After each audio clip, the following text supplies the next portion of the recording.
the gloom of my new apartment, the wall closet loomed like a shadowy sentinel.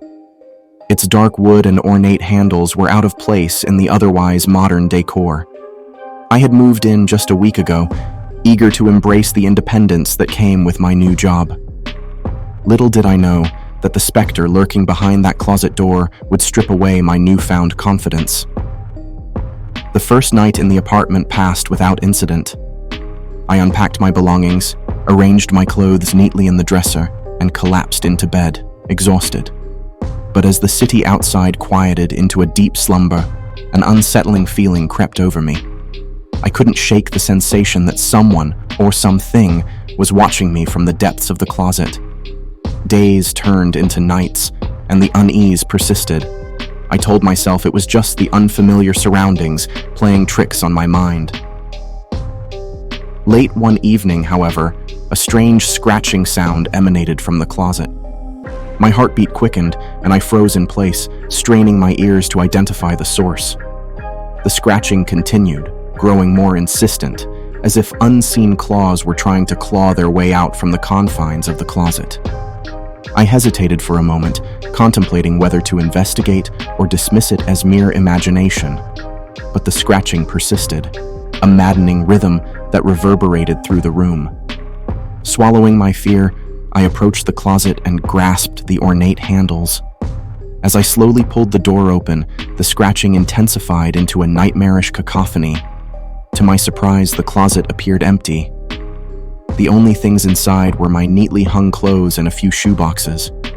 I scoffed at my own paranoia, attributing the noise to the building settling, or perhaps a rodent scurrying behind the walls. Convinced I had overreacted, I closed the closet door and returned to bed. But the scratching persisted, now accompanied by low, guttural whispers that seemed to seep from the very walls. I pulled the covers tight around me, attempting to block out the unnerving sounds. Sleep eluded me as the whispers grew louder, weaving a sinister tale of a malevolent force imprisoned within the closet. Night after night, the haunting sounds persisted, and my once restful sanctuary transformed into a chamber of dread. I became consumed by a sense of impending doom, my waking horrors plowed by exhaustion and anxiety. I began to avoid the closet, going so far as to drape a thick curtain over it in a futile attempt to muffle the unsettling noises. In the waking hours, my work suffered.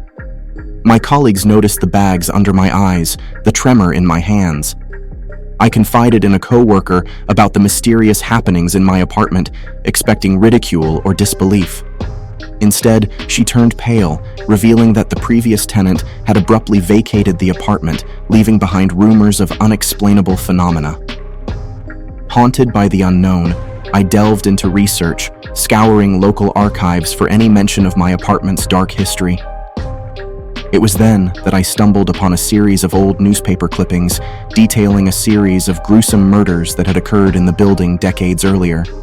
The killer had been caught, but the articles hinted at something far more sinister, a malevolent entity that had allegedly driven the murderer to madness.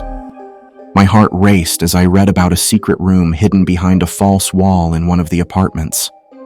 A room used for unspeakable rituals and dark ceremonies.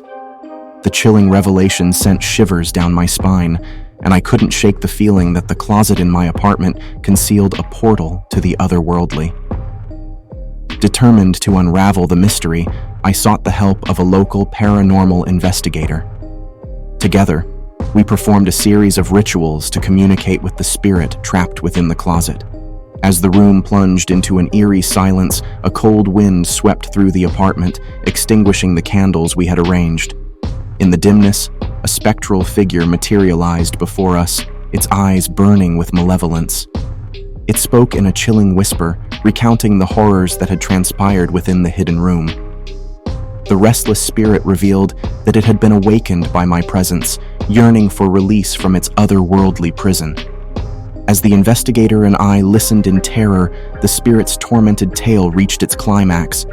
It implored us to break the curse that bound it to the closet, promising that only through our actions could the tortured souls find peace.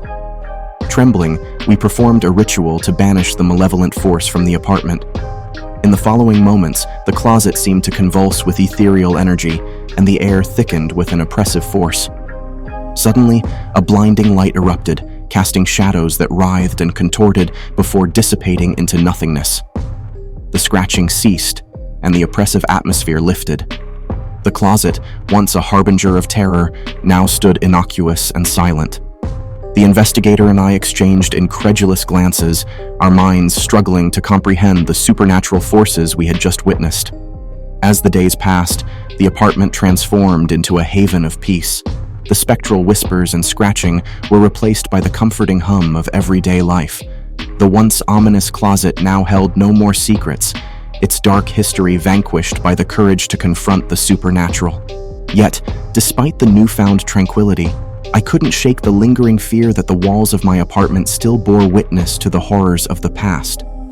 The scars of the otherworldly encounter remained etched in the shadows, a reminder that sometimes the darkest secrets lie hidden behind the facade of ordinary walls.